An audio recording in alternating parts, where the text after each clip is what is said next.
بسم اللہ الرحمن الرحیم۔ السلام علیکم ناظرین، ابتدا کے ساتھ میں ہوں آپ کا میزبان صبوغ سید۔ ناظرین، ہمارے معاشرے کے اندر بہت سی باتیں کی جاتی ہیں، بہت سی اصطلاحات استعمال کی جاتی ہیں، لیکن ہمیں ان اصطلاحات کا علم نہیں ہوتا۔ ہم نہیں جانتے کہ یہ جو اصطلاح ہمارے سامنے استعمال کی جا رہی ہے، اس کا معنی کیا ہے، اس کا مفہوم کیا ہے، اور اس کے پیچھے جو پورا ایک پس منظر ہے علمی فکری، وہ کیا ہے۔ آج ہم بڑے اہم موضوع پر گفتگو کرنے جا رہے ہیں۔ ہماری سوسائٹی میں آپ نے بہت سے لوگوں کو یہ لفظ ادا کرتے ہوئے سنا ہوگا کہ ہماری فقہ یہ کہتی ہے، یہ بھی سنا ہوگا کہ شریعت یہ کہتی ہے، لیکن ہمیں یہ علم نہیں ہوتا کہ فقہ کیا ہے اور شریعت کیا ہے۔ تو آج ہم نے انہی موضوعات پر گفتگو کرنے کا ارادہ کیا، اور ہمارے ساتھ خوش قسمتی سے ملک عزیز پاکستان کی بڑی نامور علمی شخصیات موجود ہیں۔ جناب پروفیسر ڈاکٹر خالد مسعود صاحب، سابق چیئرمین ہیں اسلامی نظریاتی کونسل پاکستان کے۔ بہت شکریہ ڈاکٹر خالد مسعود صاحب، آپ یہاں تشریف لائے۔ ہمارے دوسرے انتہائی معزز مہمان جناب علامہ سید ثاقب اکبر صاحب، سربراہ ہیں البصیرہ ریسرچ فاؤنڈیشن کے یہاں اسلام آباد میں۔ بہت شکریہ ثاقب اکبر صاحب، یہاں تشریف لائے، اور کئی کتابیں ان کا ادارہ شائع کرتا ہے اور مختلف موضوعات پر ان کا بڑا زبردست قسم کا کام ہے، اور ان کی یہ کتاب بڑی مشہور ہے پاکستان میں دینی مسالک۔ ڈاکٹر خالد مسعود صاحب، میں آپ سے جاننا چاہوں گا، کیونکہ صبح کا وقت ہے اور ہمارے جو سامعین ہیں، ہمارے جو ناظرین ہیں، وہ تھوڑا جاننا چاہتے ہیں کہ یہ بتایا جائے کہ دین کیا ہے، اور یہ جو فقہ اور شریعت کے درمیان ایک جو فرق ہے وہ اصل میں کیا ہے؟ جی، پہلے تو شریعت کا جو لفظ ہے وہ ہمارے ہاں زیادہ، شریعت کا لفظ زیادہ استعمال کیا جاتا ہے۔ اصل انہی معنوں میں زیادہ لفظ جو قرآن مجید میں استعمال ہوا ہے وہ شرع ہے۔ جی جی۔ اچھا، شرع اور شریعت دو دفعہ استعمال ہوا ہے، شرع بہت معنی۔ تو شرع سے مراد ہے جو اللہ تعالیٰ کی طرف سے احکام نازل ہوتے ہیں، یا دوسرے واقعات کی شکل میں جو اللہ تعالیٰ پیغمبروں کو علم نصیب کرتا ہے۔ صحیح۔ تو اس میں جو مشکل پیش آتی ہے کہ اس کو ہمیں پیغمبر کے ذریعے سمجھایا جاتا ہے کہ عام آدمی کس طرح اس کو سمجھ سکتا ہے، یہ مشکل ہے۔ صحیح، یعنی شریعت جو اللہ کا حکم ہے وہ پیغمبروں کے ذریعے ہم تک پہنچتا ہے، لیکن اس کو سمجھانے میں، لوگوں تک پہنچانے میں مسئلہ پیش پہلا آتا ہے۔ پیغمبر کا رول ہے، کردار ہے۔ جی جی۔ اس کے بعد پھر عام آدمی کیسے سمجھے، صحیح۔ کیونکہ وہ بھی نبی کی حیثیت تو نہیں ہے اس کی، ٹھیک۔ اس کو اپنی فہم کے مطابق سمجھنا ہے۔ صحیح۔ تو جو فہم ہے، یہ ہمارا سوچنے سمجھنے کی جو فیکلٹی ہے، جو احساس ہے یا صلاحیت ہے، ایک وہ ہے، اور دوسرا اس کے ساتھ ساتھ ہمارے معاشرے سے میں ہم تربیت پاتے ہیں۔ صحیح۔ اور زبان ہے، مطلب بہت ساری چیزیں ہیں جن کی وجہ سے بہت ساری محدود ہو جاتی ہے ہماری فہم۔ صحیح۔ تو اس کے لیے لفظ آتا ہے فقہ کا۔ صحیح۔ اور فقہ مطلب قرآن مجید میں کئی دفعہ آیا ہے کہ وہ یہ باتیں کر رہے ہیں لیکن سمجھ نہیں رہے، وہاں بھی فقہ کا لفظ ہے۔ لیکن جو خاص طور پر جو فقہ کا لفظ ہم یہاں جہاں ہم بول رہے ہیں شریعہ کے مقابلے، تو وہ اصل میں لفظ تھا فقہ الشریعہ۔ فقہ الشریعہ، صحیح۔ یعنی اللہ تعالیٰ کی طرف سے جو احکام، جو چیزیں نازل ہوئی ہیں، ان کو کیسے سمجھا جائے۔ صحیح۔ اچھا، فقہ جو ہے وہ انسانی کوشش ہے اس علم کو سمجھنے کی جو نازل ہوا ہے، اور شریعہ جو ہے وہ پیغمبروں کے ذریعے ہمارے پاس آئی ہے، اور ان کے ذریعے ہی، ان کے کردار سے، ان کے احادیث سے، اقوال سے، افعال سے ہم ان کو سمجھ سکتے ہیں۔ صحیح، یعنی شریعت اللہ تعالیٰ کے احکامات ہیں جو پیغمبروں پر نازل ہوتے ہیں، اور ان احکامات کو احکامات بھی ہیں، دوسری چیزیں بھی ہیں اس میں۔ احکام کا مطلب ہے قانونی صحیح، قانون، بالکل، باقی لیکن چیزیں پورا دین جو ہے، پورا یعنی جس کے اندر پورا اخلاقیات ہے اور پورا نظام ہے، اور اس کا ایک حصہ احکام پر بھی مبنی ہے، تو یہ شریعت ہے۔ اور اس شریعت کو لوگوں تک کیسے پہنچایا جائے، یا لوگوں کی جو مشکلات ہیں سمجھنے میں، اسے کیسے آسان کیا جائے، اس کا نام فقہ ہے۔ اچھا ثاقب اکبر صاحب، یہ بتائیے گا کہ جب ہم یہ کہتے ہیں کہ یہ فقہ ہے، یعنی یہ فہم ہے شریعت کا، مختلف لوگ اپنی مرضی کے مطابق یا قرآن و حدیث سے تائید لیتے ہوئے، وہاں سے نصرت دیتے ہوئے یہ سارا کرتے ہیں، پرابلم کہاں پر پیش آتا ہے؟ کیونکہ فقہ کے بارے میں ہم دیکھتے ہیں کہ بہت سے مکاتب فکر بنے ہوئے ہیں، تو ہیں یہ سارے کے سارے قرآن اور حدیث، وہیں سے استدلال کرتے ہیں، وہیں سے چیزوں کو لیتے ہیں۔ بسم اللہ الرحمن الرحیم۔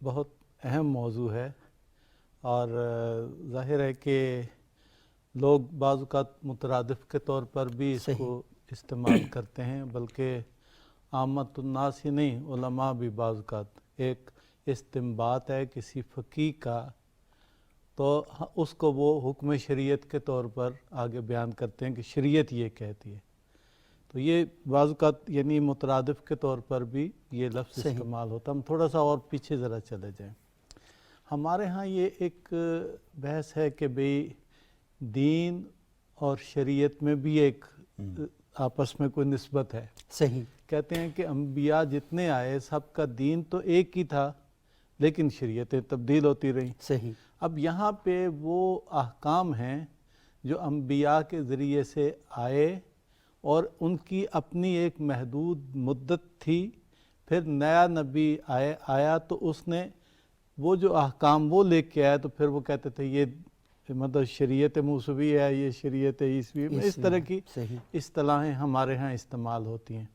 تو کہتے ہیں کہ شریعتیں تبدیل ہوتی رہیں، یعنی احکام بدلتے رہے، صحیح۔ اور احکام ایک خاص مدت کے لیے ہی آتے تھے، قوموں کی سطح فکر یا خاص ان کی سماجی جو ارتقا تھی اس کے مطابق ہی حکم ہوتا تھا۔ تو وہ حکم جب وہ بدلتے تھے، زمان و مکان بدلتے تھے، لوگوں کی سطح فکر بدلتی تھی اور حالات تبدیل ہوتے تھے، شرائط نئی آ جاتی تھی، تو پھر ظاہر ہے حکم بھی نیا آ جاتا تھا۔ تو اس سے ایک بڑی اہم بات پیدا ہوتی ہے کہ ہم یہ سوچیں کہ کیا چیز ہے جو نہیں بدلتی رہی اور کیا چیز ہے جو بدلتی رہی ہے۔ صحیح۔ تو ہمیں یہ سمجھنا چاہیے کہ وہ جو ہمارے بنیادی عقائد ہیں، وہ جو یعنی فہم ہے خدا پر اور توحید پر ایمان ہے، اور اسی طرح سے جو اخلاقی احکام ہیں کہ مطلب جھوٹ بری چیز ہے، ظلم نہ کرے انسان، یا اور باقی جو تفصیل ہے، حسد ہے، غیبت ہے، وہ ہر دور میں برے ہی رہے ہیں۔ تو اس لحاظ سے کہا جاتا ہے کہ عقائد نہیں تبدیل ہوئے، عقائد بنیادی عقائد، قیامت پر، معاد پر، باقی ماں بعد وہ جنت و جہنم وغیرہ پر یہ تبدیل، یا یہ کہ انسانوں کو ضرورت ہے آسمانی ہدایت کی اور ہادیوں کی جو نبیوں کے صورت میں آئے، تو یہ بھی ایک یعنی کہ جیسے کہتے ہیں توحید کے ساتھ نبوت پر ایمان، معاد اور قیامت پر ایمان، تو یہ ایمانیات جو ہیں یہ نہیں تبدیل ہوئے، اور اخلاقیات بھی نہیں تبدیل ہوئے، اور یہ جو باہمی انسانوں کا احترام ہے، یعنی ماں باپ کا احترام ہے، ہمسائے کے حقوق ہیں، اور اس طرح سے معاشرے کے حقوق ہیں، بچوں کی اچھی تربیت ہے، یہ بھی ایسی چیزیں ہیں جو تبدیل نہیں ہوئیں۔ تو یہ پھر کہتے ہیں کہ اس کا مطلب ہے حقیقت دین یہ ہے، ٹھیک ہے، اور وہ جو بدلتے رہے ہیں احکام، اس کا مطلب ہے اس میں بدلنے کی گنجائش موجود ہے۔ اب پھر یہ آگے لفظ ہے، یعنی بعض اوقات جو قرآن و سنت میں موجود احکام سے جو چیزیں انسان اخذ کرتا ہے، جو اس سے استنباط کرتا ہے، تو وہ پھر ہم کہتے ہیں کہ جو یہ ہے، یہ جو احکام بن جاتے ہیں، یا اس پر جو لکھی ہوئی کتابیں، ہم کہتے ہیں یہ فقہ ہے۔ اس کا مطلب ہے جب ہم اس پر آتے ہیں فقہ، اچھا یہ تفقہ فی الدین، یہ تفکری کے معنی میں ہے، یعنی گہرے غور و فکر کے معنی میں، تفکر، تدبر، تعقل، تفقہ تقریباً ہم افق ہیں یہاں پہ۔ تو جب انسانوں نے اس پہ غور و فکر کیا ہے، تو مختلف چونکہ انسان ہیں، ان کے فہم کا اپنے اپنے درجے ہیں، ان کے علم اور معلومات، مشاہدے و تجربے اپنے اپنے ہیں، ان کے ادوار اپنے اپنے ہیں، ان کے مقاصد اپنے اپنے ہیں، پیچھے مطلب سلطان موجود ہے، اس کے بھی اپنے مقاصد ہیں، تو اس کے مطابق جو حکم شریعت کا استنباط ہے، غور و فکر کر کے اس کو بیان کرنا ہے، یہ فقیہ کا کام ہے، ٹھیک ہے۔ چونکہ یہ عام انسان ہے، یہ نبی نہیں ہے کہ آپ کہیں کہ یعنی معصوم ہے اور خدا کی طرف سے اس نے وصول کیا ہے، اس کو بیان، تو بعض اوقات یہاں یوں کہا جاتا ہے کہ شریعت تو ایک ہی ہے، یعنی جو نبی لے کے آئے ہیں وہ تو ایک ہی ہے، لیکن چونکہ ان مختلف انسانوں نے غور و فکر کر کے اس میں مختلف حالات کے مطابق بیان کیا ہے، تو ہم کہتے ہیں یہ فقہ ہے، اور یہ فقہی حکم ہے۔ فقہی حکم در حقیقت اس فقیہ کا استنباط ہے، اور فقیہ کے استنباط میں غلطی کا احتمال ہوتا ہے، ٹھیک ہے، اور یہ بھی ہے کہ کسی نے ایک پہلو پہ نظر کی تو وہ حکم بیان کر دیا اور دوسرے، اس لیے آپ اس کو یہاں پہ بعض لوگوں نے اس کو فرق کیا، یعنی فقہ اور شریعت میں فرق کیا۔ اگرچہ فقیہ اپنی طرف سے شریعتی کا فہم بیان کرتا ہے، لیکن وہ فہم شریعت اس فقیہ کا ہے، ہو سکتا ہے کہ وہ اصل حکم کے مطابق ہو اور سکتا ہے کہ وہ اصل حکم کے مطابق نہ ہو۔ اچھا، یہ بہت زبردست بات جو ہے یہ کھل گئی کہ بنیادی طور پر دین جو ہے وہ اس کو دو پہلو میں بیان کیا جا سکتا ہے۔ ایک کا تعلق اخلاقیات کے ساتھ ہے، عقائد کے ساتھ ہے، معاملات کے ساتھ ہے، اور دوسرا جو ہے احکامات کے ساتھ ہے۔ یعنی ہر دور کے مطابق حکم بدلتا رہے گا۔ جب حکم بدلے گا اور شریعت کے اندر کہیں ہم دیکھتے ہیں کہ اگر حکم واضح نہیں ہے اور وہاں پر صورتحال کلیئر نہیں ہے تو پھر علماء اکرام قرآن اور حدیث سے رجوع کر کے جو مجتہد ہوگا وہ وہاں سے کچھ چیزیں نکالے گا، ہمارے سامنے پیش کرے گا۔ اچھا، یہاں پر ایک چھوٹا سا سوال پیدا ہوتا ہے۔ آپ نے کہا کہ جو فقیہ حکم لگاتا ہے وہ عین ممکن ہے کہ شریعت کے عین مطابق ہو، اور اس بات کا بھی امکان موجود ہے کہ وہ شریعت کے مطابق نہ ہو۔ اچھا، جب ایک حکم شریعت کے مطابق نہیں ہوتا اور یا شریعت مطلب وہ اپنی طرف سے تو بیان کر دیتا ہے کہ شریعت کے مطابق ہے، لیکن آنے والے حالات میں پتہ چلتا ہے کہ انہوں نے صرف ایک پہلو پر غور کیا تھا، کئی پہلو مس کر گئے، تو اس کا مطلب ہے کہ فقیہ کے لیے کچھ شرائط کا ہونا بھی ضروری ہے، کیونکہ اگر وہ ان تمام شرائط کو نہیں دیکھے گا، کوئی ایک پہلو پر غور کر کے اپنا نقطہ نظر بیان کر دے گا، تو اس کا مطلب ہے کہ پھر بعد کے حالات میں وہ چیزیں تبدیل ہو جائیں گی۔ تو کیا شرط ہونی چاہیے فقیہ کے لیے کہ جو قرآن اور حدیث سے حکم نکالے وہ کون سا شخص ہونا چاہیے؟ پہلی چیز تو میں یہ کہنا چاہوں گا کہ جب بھی یہ ساری بحثیں آتی ہیں جی جی تو ایسا لگتا ہے کہ علماء نے قرآن سامنے رکھا ہوا ہے، حدیث سامنے رکھے ہوئے، اس میں سے حکم نکال رہے ہیں۔ ٹھیک، اچھا، صحیح صحیح۔ یہ مطلب طریق ہے، اس کا استعمال ہے، اس کو سمجھنے کا طریقہ ہے۔ صحیح۔ ہوتا یہ ہے کہ ہمیشہ سوال پیدا ہوتا ہے، اس کے بعد لوگ ان سے پوچھتے ہیں علماء سے، پھر وہ اس کا مسئلے کا حل بتاتے ہیں۔ تو اس کا مطلب یہ ہے کہ جب وہ سوال پوچھا جا رہا ہوتا ہے تو اگر تو وہ ضرورت نہ ہوتی سوال کی تو سوال نہ ہوتا، کوئی نہ کوئی نئی چیز سامنے آئی ہے، نیا سیاق و سباق سامنے آیا ہے، اور دوسرا یہ کہ اس کا حل بھی سامنے آیا ہے، ایک سے زیادہ حل یا ایک حل، تو اب وہ علماء سے رجوع کر رہے ہیں۔ تو اس میں جو اصل جو چیز بحث میں جو بحث چلتی ہے فقہ میں، وہ ہے کہ کوئی چیز، ایک تو ہے کہ جو احکام نازل ہو گئے، اس کے بعد پھر واقعات کہتے ہیں ان کو، صحیح، کہ حادثات، جو چیزیں نئی آئیں، تو اس میں مسئلے کا حل موجود ہوتا ہے، اس کو آپ نے قرآن مجید کی اور سنت کی اور اپنی جو مذہب کی فقہ کی جو کتابیں ہیں ان کو سامنے رکھ کے اس کا ان حل میں سے ایک کو یا اس کو رد کرنا ہوتا ہے یا اس کو پیش کرنا ہوتا ہے۔ صحیح۔ تو یہ پورا جو پروسیس ہے وہ اجتہاد ہے۔ صحیح۔ اچھا، اس اجتہاد کے لیے شرائط ہیں، کچھ تو علم سے تعلق رکھتی ہیں، صحیح، کچھ اس کی سکلز اور مہارتوں سے تعلق رکھتی ہیں، صحیح، زبان کا سمجھنا، اور دوسرا ساتھ اس کی یہ ہے کہ جو حالات بدل رہے ہیں ان کے بارے میں بھی اس کو پتہ ہو۔ ٹھیک، اس میں مثلا جو معاشرے کے حالات ہیں اس میں کچھ چیزیں ہیں جو اخلاقیات یا عرف کے طور پر، رسوم و رواج کے طور پر معاشرے نے اپنا لی ہوتی ہیں، صحیح، ان میں کچھ چیزیں صحیح رہتی ہیں، کچھ بدل جاتی ہیں، کچھ میں تو وہ بھی سوال پیدا کرتی ہیں۔ تو جب ان کے بارے میں سوال آتا ہے تو اس کا طرز تحقیق مختلف ہو جاتا ہے۔ صحیح، تو یہ ساری چیزوں کا علم ہونا ضروری ہے۔ اور اس کے بعد پھر یہ ہے کہ جب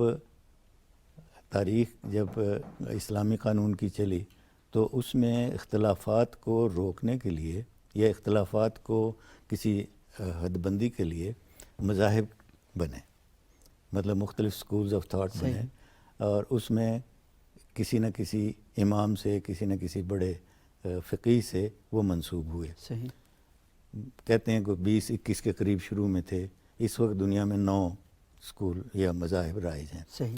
تو اس مذہب کا بھی وہ اس کے 9، سوری آپ کی بات کر رہا ہوں تاکہ لوگوں کے لیے آسانی ہو جائے، مکاتب 9 فقہ، فقہی مکاتب فقہی وہ رائج ہیں۔ فقہی مذاہب۔ جی جی، اچھا، اب اس میں مذاہب کے اپنے طریقے میتھڈز ہیں، اس طریقے استنباط کے ہیں، ان کے احکام بعض پہ اتفاق رائے ہے، یہ سارے کا اس کو علم ہونا چاہیے، اس کے جو دوسرے علوم ہیں اس کے ساتھ ساتھ۔ یعنی ڈاکٹر صاحب آپ یہ کہنا چاہ رہے ہیں کہ یہ جو 9 فقہی اسکول آف تھاٹ ہیں، یہ فقہی مکاتب فکر ہیں، ان سب نے اپنے اصول اور قواعد اور ضوابط قائم کر دی ہیں کہ وہ قرآن اور حدیث سے جو مسائل ہیں وہ کیسے لیں گے اور ان کا حل کیسے پیش کریں اور گے۔ ان کے علاوہ کتابیں بھی موجود ہیں، کتابیں بھی، مذاہب کی کتابیں جو ہیں، فقہی مذاہب کی کتابیں موجود ہیں۔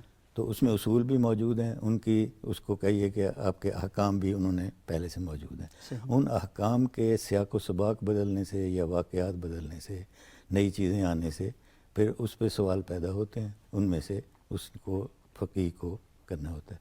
تو مجتہد کی شرائط میرے خیال میں ہم اس کو عام طور پر بحث کرتے ہوئے کہ جی بہت مشکل ہے۔ اگر ریسرچ کو آپ دیکھیں جو یونیورسٹیوں میں ہوتی ہے، ان میں بھی تقریباً وہی شرائط اس سے پی ایچ ڈی کرنے والے سے توقع کی جاتی ہے۔ ٹھیک، تو ریسرچ کے لیے جتنی شرائط ہیں اتنی مجتہد کے لیے شرائط۔ اتنی مجتہد کے لیے ہیں۔ اس میں اضافہ یہ ہے کہ اس کے لیے متقی یعنی تقوی ہونا چاہیے، اس کو دیانتدار ہونا چاہیے، اللہ کا ڈر ہونا چاہیے۔ صحیح، تو یہ ایک دینی طور پر اس کا تقاضا ہے کہ اجتہاد جو ہے، چونکہ وہ اللہ کے احکام میں اجتہاد کر رہا ہے تو اس کی دینی حیثیت بھی ہو۔ صحیح۔ اچھا ڈاکٹر صاحب، یہ جو آپ نے جو 3 شرائط بیان کی ہیں تو یہ تو بالکل ذاتی ہیں، یہ تو بندہ خود ہی فیصلہ کر سکتا ہے نا کہ وہ دیانتدار ہے یا نہیں ہے، یا شو آف کر رہا ہے دیانتداری کا، یا متقی ہے یا نہیں، تو اللہ کی ذات بہتر جانتی ہے۔ اچھا ثاقب اکبر صاحب، اس میں ایک سوال پیدا ہوتا ہے کہ ڈاکٹر صاحب نے فرمایا کہ 9 کے قریب اس وقت دنیا میں فقہی مکاتب فکر موجود ہیں۔ اچھا، ان تمام مکاتب فکر نے اپنے اپنے ادوار میں اپنے حالات کو دیکھ کر، اپنے پس منظر کو اور معاشرے کو دیکھ کر کچھ اصول بیان کیے ہیں، اور لازمی اپنے حالات کے مطابق ہیں۔ تو جب یہ اصول انہوں نے بیان کیے اور ڈاکٹر صاحب نے بتایا کہ اس کی جو شرائط کے اندر یہ ساری چیزیں شامل ہیں، تو اب ایک شخص نے اپنے مخصوص حالات میں بیٹھ کر ایک اصول وضع کیا، ایک اصول قائم کیا، بنایا اس اصول کو۔ تو مجھے بتائیں کہ اس وقت دنیا تو بڑی تیزی کے ساتھ بدل رہی ہے۔ ایک وقت ایسا تھا کہ آپ ایک خاص جگہ پر ہیں تو خاص قسم کے احکام بیان کر رہے ہیں، اب تو ایک دنیا گلوبل مطلب ورلڈ بن چکی ہے۔ تو اس وقت کیا انہی فقہی مکاتب فکر کو لے کے چلا جا سکتا ہے اس دور میں؟ دیکھیں، میں ایک تو یہ آپ سے عرض کروں کہ اب میں ہمارے ناظرین کو علم ہونا چاہیے کہ ایک جیسے ڈاکٹر صاحب نے اپنے انداز سے بیان فرمایا ہے، اصول الفقہ ہے، جی جی، ایک ہے احکام الفقہ۔ صحیح۔ پہلے فقیہ یا مجتہد ان اصول پر اپنی گہری نظر قائم کرتا ہے، ٹھیک ہے، اس میں مثلا قرآن و سنت کے علاوہ مثلا اجماع ہے، اس کی مختلف صورتیں ہیں، یا قیاس ہے، یا پھر اس کے بعد باقی پھر مصلحت ہے، سد ذرائع ہے وغیرہ۔ اب اس میں یہ ہے کہ اس مرحلے پر بعض اس میں یہ ٹیکنیکس ہیں یا مہارتیں جس کو کہتے ہیں، اس کو بھی بعض اس کو قرآن و سنت کے ساتھ ساتھ اس کو بھی بیان کیا جاتا ہے کہ یہ بھی اصول فقہ میں شامل ہے۔ یعنی جب فقیہ استنباط کرنے لگے گا تو ان چیزوں سے بھی وہ استفادہ کرے گا۔ استنباط یہ کہ جب وہ مسئلے کا حل نکالنے کی جانب متوجہ ہوگا یا حکم کو بیان کرنے لگے گا تو ان چیزوں کو سامنے رکھے۔ اب جب ایک فقیہ نے کہا مثال کے طور پہ قیاس ہے، تو اس سے پوچھا گیا کہ مثلا قیاس کیا ہے، تو اس نے کہا کہ ایک شریعت میں حکم بیان کیا گیا ہے پہلے سے، لیکن اس کی علت بیان نہیں کی گئی۔ اگر اس سے ملتا جلتا مسئلہ سامنے آ جائے تو وہی حکم جو ہے اس میں سرایت کر جائے گا، اگر وہی شرائط اس میں پائی جائیں جو بظاہر فقیہ سمجھتا ہے کہ ان وجوہ پر یا اس علت کی بنا پر حکم دیا گیا ہوگا۔ میں علت کا مطلب وجہ ہوتا ہے، میں اس لیے یہ بات کر رہا ہوں کہ ہمارے جو آڈینس ہیں جو یہ پروگرام دیکھ رہے ہیں وہ قیاس کا مطلب نہیں سمجھتے، وہ استنباط کا مطلب نہیں سمجھتے، وہ علت کا مطلب نہیں سمجھتے۔ آپ ہمیں لے ہی ایسی بحثوں میں آئے ہیں کہ پھر یہ انہی اصطلاحوں نہیں، میں کہہ رہا ہوں کہ سوسائٹی کو ہمیں اسی طرح ایجوکیٹ کرنا ہے، آسان آپ اس کو آسان کرتے ہیں۔ جی جی، تو بس پھر اس پر اعتراضات شروع ہوئے، صحیح، اعتراضات شروع ہوئے تو پھر اس پہ شرائط کا اضافہ ہونے لگا۔ تو یعنی خود اس مکتب فکر میں بھی مثلا خود یہ قیاس اس طرح سے نہیں رہا کہ جیسے پہلے بیان کیا گیا، اس میں پھر شرائط کا اضافہ ہونے لگا، چونکہ دیگر مکاتب فقہ نے یا فقہی مکاتب نے اس پر اعتراضات کیے، تو میں یہ سمجھتا ہوں کہ یہ اصول الفقہ میں بھی ارتقاء کا عمل جاری رہا ہے اور نئے اصول ہر مکتب فکر میں تقریباً قبول کیے جاتے رہے ہیں، یعنی حالات و شرائط کے مطابق اس اصول الفقہ میں اس علم میں بھی ارتقاء آتا ہے، آیا ہے اور اب بھی آتا ہے۔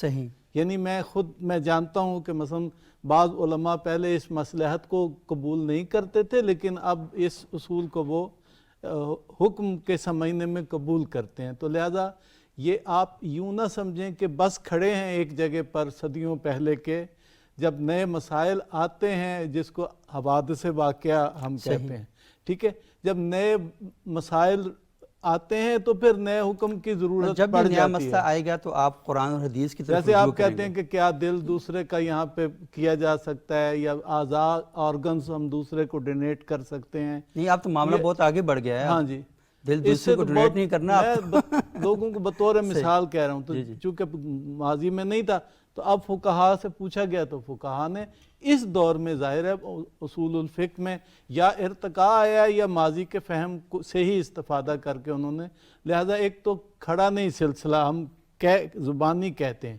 لیکن اس کے باوجود میرا خیال یہ ہے کہ اگر ہم اجتماعی اجتہاد کی طرف آ جائیں، بعض ادارے بند بھی گئے ہیں، میرا خیال ہے کہ ہمارے ہاں جو اسلامی نظریاتی کونسل ہے یہ اجتماعی اجتہاد کی ایک شکل ہے۔ آپ یہ دیکھیں یہاں پہ احناف موجود ہیں، پاکستان میں چونکہ حنفی ہیں، یہاں پہ شیعہ موجود ہیں، یہاں پہ اہل حدیث موجود ہیں، اور بھی ایسے لوگ موجود ہیں جو ان سے ہٹ کے بھی سوچنے سمجھنے یا مطالعے کی وسعت کی بنیاد پہ رائے دینے کی حیثیت۔ تو میرا خیال ہے کہ جو اس طرف آپ اشارہ کرتے ہیں کہ رکا ہوا سلسلہ، یہ ایسے اور بھی دنیا میں ادارے بن گئے ہیں کہ جس سے اجتماعی اجتہاد کی صورت جو ہے نا وہ سامنے آ رہی ہے۔ تو میرا خیال ہے انہی بنیاد پر احکام میں تبدیلی یا ارتقاء یا اسے زمان و مکان سے ہم آہنگ، یعنی آج کے حالات سے ہم آہنگ حکم کا استنباط جو ہے یا اس کا اخذ کیا جانے کا سلسلہ جو ہے وہ جاری ہے۔ صحیح۔ اچھا، یہ آپ نے جو نقطہ بیان کیا کہ اسلامی نظریاتی کونسل جیسے ادارے ہیں یا دنیا میں اس طرح کے دیگر ادارے بھی قائم ہو چکے ہیں، ایک تو یہ ہے کہ ان اداروں کے اندر تمام مکاتب فکر کی نمائندگی موجود ہے۔ کیا اسلامی نظریاتی کونسل، ڈاکٹر صاحب آپ اس کے چیئرمین رہے، کیا کوئی ایسا کوئی فتویٰ دینے کی اتھارٹی رکھتی ہے؟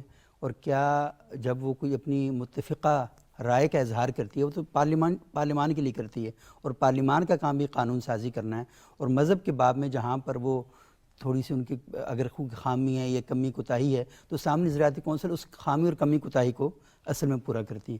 تو آپ ڈاکٹر صاحب یہ بتائیں کہ کیا نظریاتی کونسل کے جیسے اداروں کی بطور فقہ اور فقہی معاملات میں ایز اے اتھارٹی قبول کیا جاتا ہے اس کو، یا اس کی کوئی شکل ہے قبول کرنے کی؟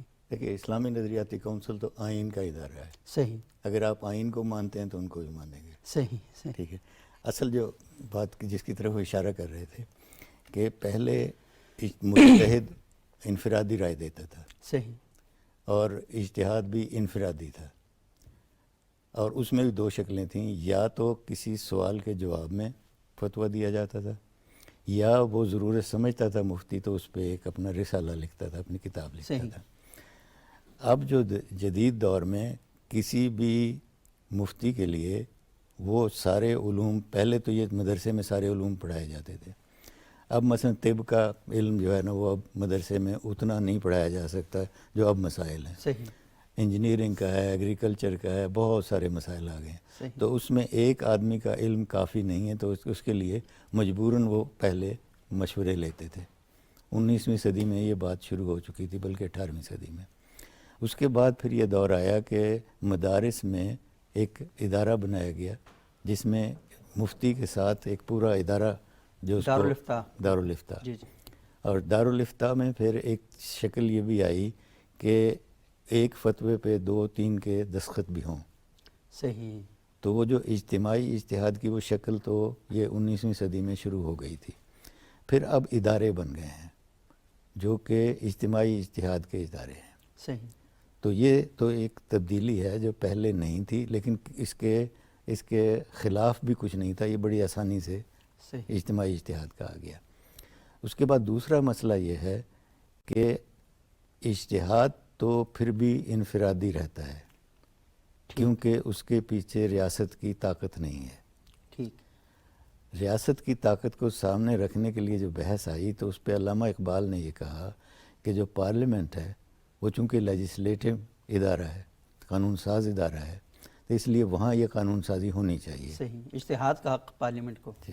صحیح، اچھا، جہاں انہوں نے یہ اجتہاد پہ بحث کی، یہ ساری بات کی، تو اس میں انہوں نے یہ بھی کہا کہ اس وقت ایسا امکان نہیں ہے کہ پارلیمنٹ میں یہ سارے کے سارے مجتہدین ہوں، اس لیے کچھ لوگ اس میں اجتہاد کے قائل جو ہے نا۔ اسی زمانے میں ایران میں یہ شروع ہو چکا تھا کہ ایک ادارہ بنایا جائے جو حکومت کو اس مسئلے میں مدد کرے، صحیح، تو وہ ادارہ علماء کا الگ سے ہو۔ صحیح، تو اس وقت انہوں نے اس کو کہا کہ یہ ایران میں اگر یہ کامیاب رہتا ہے تو یہ بھی اس کی شکل ہوگی۔ ٹھیک، تو اسلامی نظریاتی کونسل کے ادارے کی تجویز جو ہے نا وہ اس کے حساب سے تھی، لیکن پاکستان میں یہ تھا کہ پاکستان میں قانون پہلے سے موجود تھے، صحیح، اور اس میں کچھ انگریزوں کے زمانے میں تھے، کچھ پہلے سے موجود تھے۔ پھر دوسرا یہ کہ حنفی فقہ، جعفری فقہ اور اہل حدیث کی فقہ، یہ فقہ بھی موجود تھی، دارالافتاء بھی موجود تھے، ادارے بھی موجود تھے۔ تو اب ان کے ہوتے ہوئے کیا اس کو دارالافتاء بنایا جائے یا اس کو ایک مخصوص کام نہ سونپا جائے؟ صحیح، تو قانون سازی میں چونکہ قانون موجود تھا تو پہلی سوچ یہ ہوئی کہ جو قانون موجود ہے صحیح، اس کو اسلامائز کیا جائے۔ صحیح، اسلامائز کرنے کا مطلب یہ تھا کہ اگر اس میں کوئی چیز اسلام کے خلاف ہے، قرآن و سنت کے خلاف ہے، تو اس میں اس کو دور کیا جائے اور اس کو اس کے قرآن و سنت کے عین مطابق بنایا مطابق جائے۔ کیا جائے۔ تو اس کے لیے جو اسلام 1962 اور 1973 میں جو اس کے ذمہ کام لگایا گیا وہ یہ تھا کہ یہ سارے کا ریویو، نظر ثانی، یعنی تمام ادارے، تو وہ کام مکمل اسلامی نظریاتی کونسل نے 1995 یا 96 میں حتمی رپورٹ اپنی دے دی تھی۔ اس کے بعد اس کو جاری اس لیے رکھا گیا کہ قانون سازی تو پھر بھی رہے گی، صحیح، اور قانون سازی کے علاوہ مسائل بھی اٹھیں گے، لیکن آہستہ آہستہ عام آدمی کے ذہن میں بھی یہ آ گیا کہ اسلامی نظریاتی کونسل کا ایک ادارہ موجود ہے، جب بھی ضرورت ہو اس سے فتویٰ بھی لیا جائے۔ استفادہ اس سے کرنا چاہیے، بالکل۔ تو اس طرح اسلامی نظریاتی کونسل کے دونوں جو فرائض ہیں وہ اس میں شامل ہوتے یعنی ہیں۔ وہ پارلیمان کی بھی گائیڈنس کر رہی ہے اور سوسائٹی کی بھی۔ پارلیمنٹ کی گائیڈنس، یعنی حقیقتاً پارلیمنٹ کی گائیڈنس نہیں ہو پائی، بہت سارے اس کے مسائل ہیں، یہاں وہ فورم نہیں ہے جہاں ڈسکس کیا جائے، لیکن یہ کہ نظریاتی کونسل نے اپنی رپورٹیں اور اس کے مطلب اپنا باوجود جو کام تھا اس کو اسائن کیا گیا تھا وہ پورا کر دیا۔ پورا کر دیا، اور ہر سال وہ اپنی رپورٹیں پیش کرتے رہتے ہیں۔ صحیح، بہت شکریہ ڈاکٹر خالد مسعود صاحب، اور بڑی اہم ناظرین گفتگو چل رہی ہے، لیکن ہم یہاں پر ایک وقفہ لیں گے، وقفے کے بعد دوبارہ آپ کی خدمت میں حاضر ہوں گے اور کچھ بڑے اہم سوالات ہیں وہ اپنے معزز مہمانوں سے کریں گے۔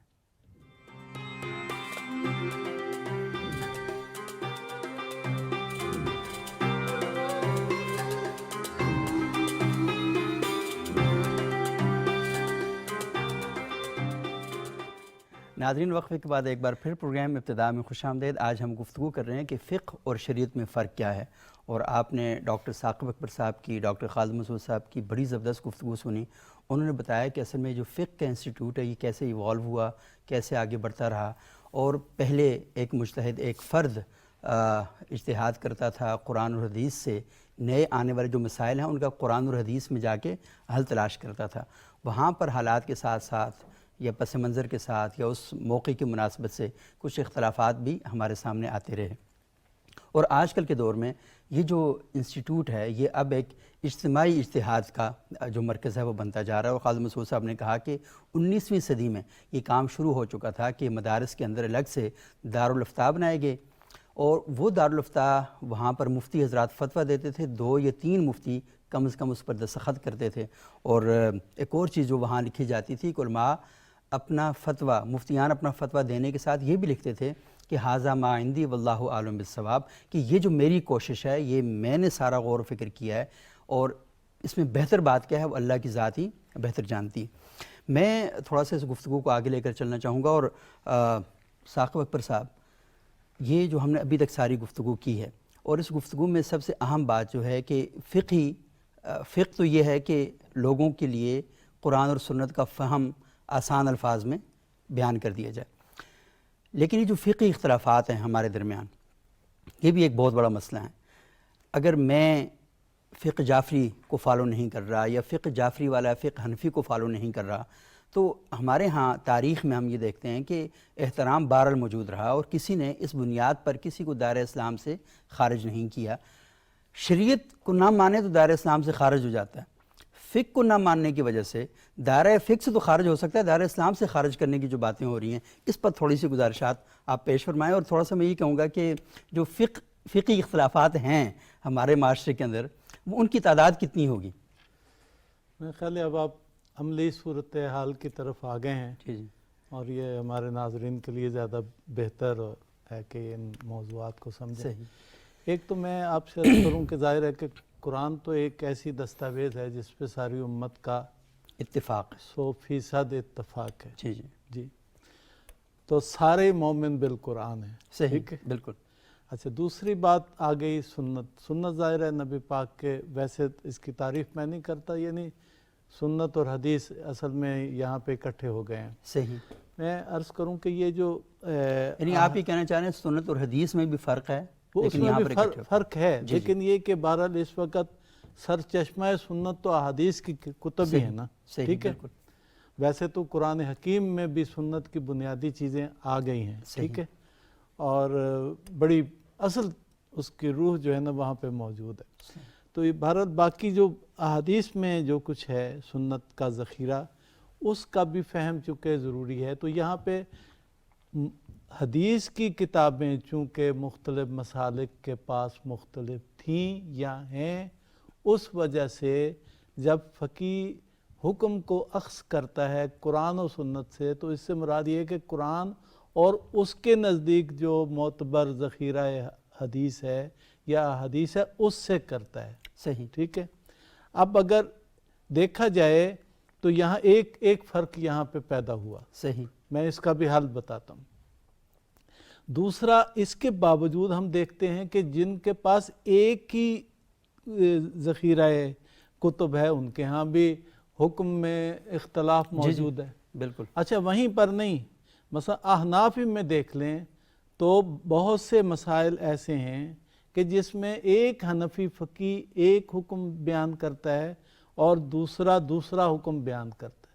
اب ہم کہتے ہیں کہ قاضی ابو یوسف کا یہ فتویٰ ہے اور خود حضرت امام ابو حنیفہ کا یہ فتویٰ ہے، صحیح، یہ صاحبین نے یہ کہا ہے تو اپنا خود امام ابو حنیفہ نے۔ بعض اوقات ایسے فتوے نقل ہوئے ہیں کہ امام ابو حنیفہ کے بھی ایک سے زیادہ اقوال ہیں، صحیح، اسی طرح امام شافعی کے بھی ایک مسئلے میں ایک سے زیادہ اقوال ہیں۔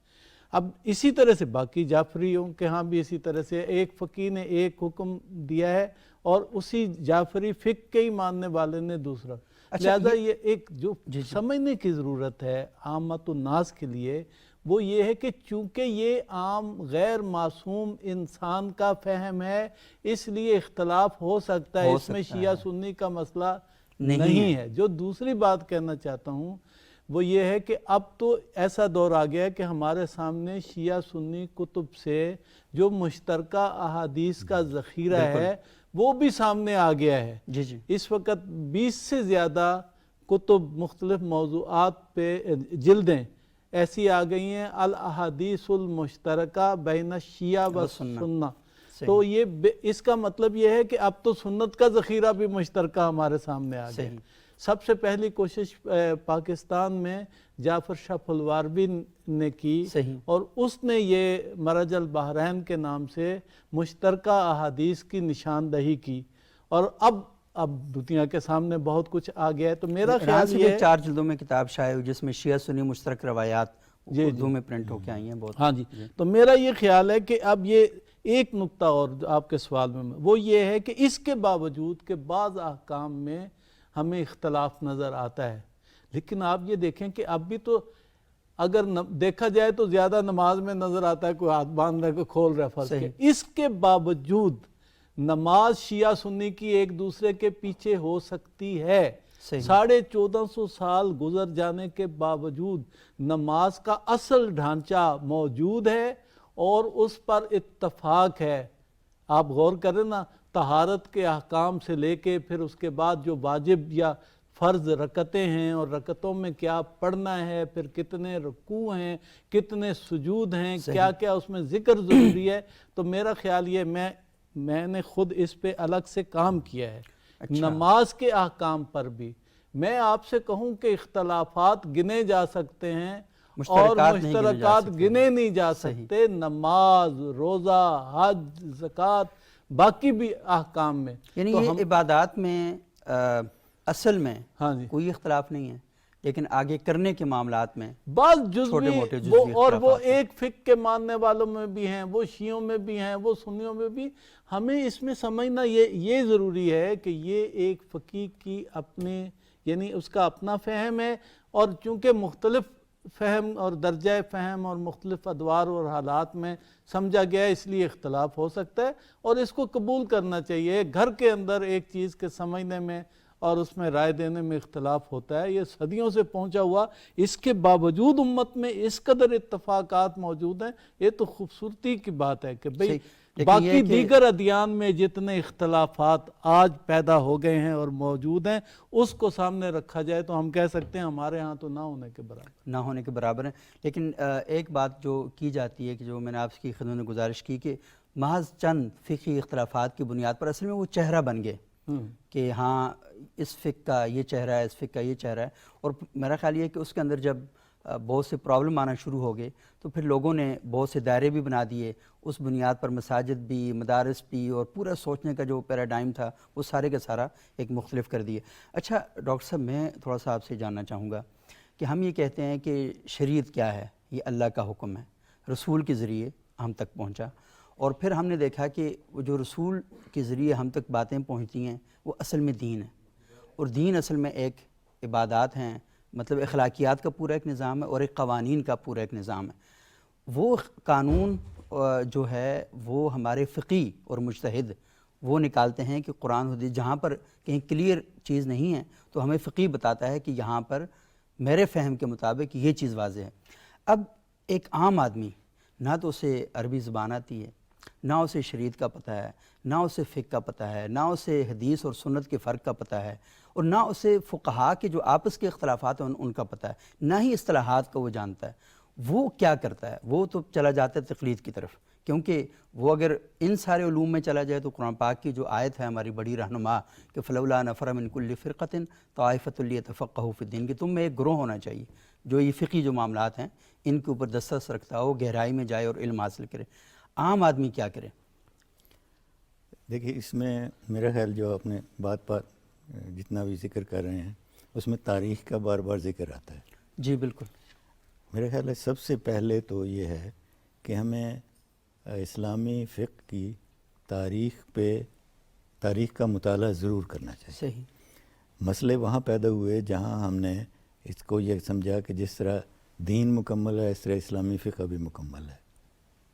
ٹھیک، مسئلہ یہاں پیدا ہوا کہ جس طرح دین مکمل ہے اس طرح ہم نے سمجھا کہ اسلامی فقہ بھی مکمل ہے۔ صحیح۔ اور اس کے ساتھ دوسرا یہ تھا کہ فقہ جو ہے وہ انسانی کوشش ہے۔ صحیح۔ ہم نے اس میں یہ ایک موقف لیا کہ چونکہ وہ شریعہ سے ماخوذ ہے اس لیے وہ بھی منزل من اللہ ہے، صحیح، اس لیے اس میں تبدیلی نہیں آ سکتی۔ میں اس کی مثال دیتا ہوں، میں نام نہیں لوں گا، کتاب ٹیکسٹ کے طور پر پڑھائی جاتی ہے سب جگہ، تاریخ الفقہ اصول الفقہ الاسلامی کے نام سے، جدید دور کے لکھنے والے ہیں۔ ان کا کہنا یہ ہے کہ جب ایک مجتہد قرآن اور سنت اور ان سب کا مطالعہ کر کے ایک رائے دیتا ہے اور اس پہ دوسرے جو ہم عصر لوگ ہیں ان میں سے کسی نے کوئی اعتراض نہیں اٹھایا ہوتا تو وہ اجماع کی شکل اختیار کر لیتا ہے، صحیح، تو وہ خود شریعت بن جاتا ہے۔ اور چونکہ مسلمان شریعت کے پر عمل کرنے کا واجب ہے اس پر، اس لیے کوئی اس سے انکار نہیں کر سکتا۔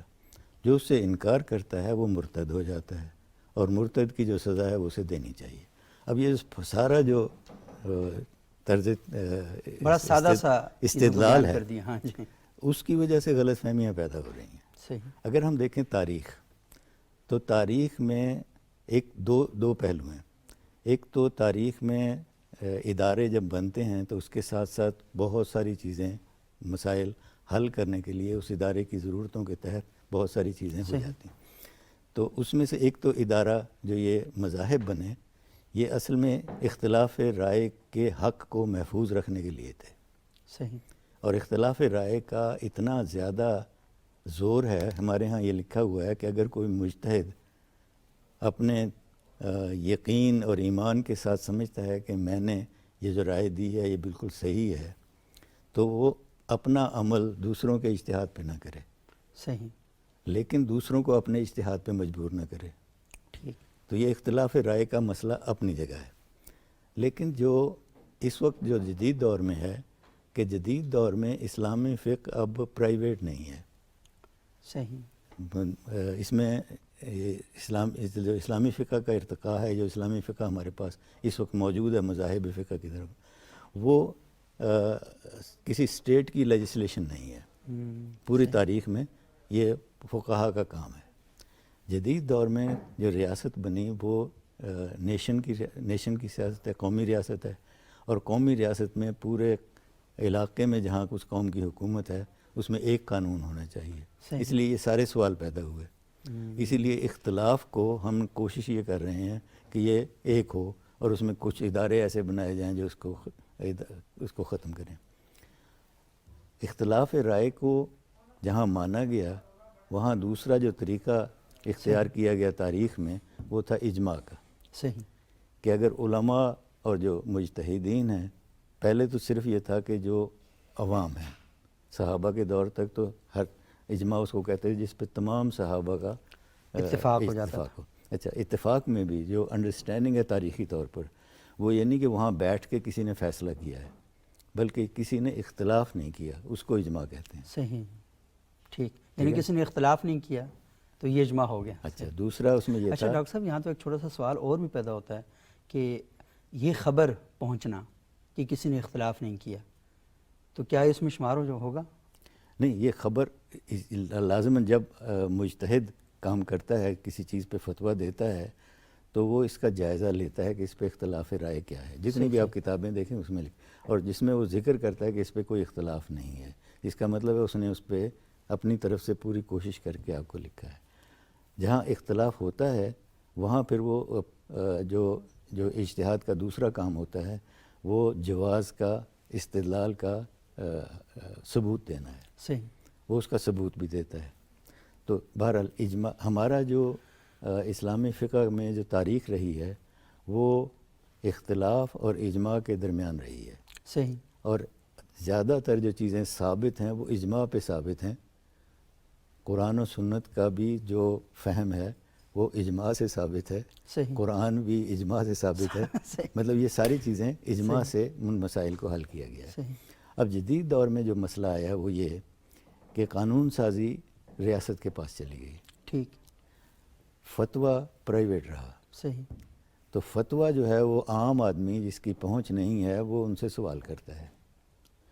لیکن ہماری جتنی بھی کتابیں ہیں فقہ کی، جتنی بھی کتابیں ہیں فتاویٰ کی، اس میں اس کو بتایا جاتا ہے کہ جب کوئی آدمی کسی مفتی سے سوال کرتا ہے تو اس کا جو جواب دے گا اس کو وہ ماننا چاہیے، کیونکہ وہ اس پہ اعتبار کر کے اس کے علم کو مان کے اسے سوال کر رہا ہے۔ جو اور اس سے مطلب کوئی دلیل طلب نہ کرے، نہیں، دلیل طلب کرے۔ صحیح، اچھا دلیل طلب کرے گا، دلیل طلب کرے گا، ہاں، لیکن اس میں یہ ہے کہ وہ اس پہ واجب اس طرح نہیں ہے جس طرح کوئی قرآن اور سنت کی آیت ہے، لیکن اس کا فہم جو آیت کا ہے وہ بھی کسی عالم کے تھرو اس تک پہنچے گا۔ عالم کے تھرو اس تک پہنچے گا۔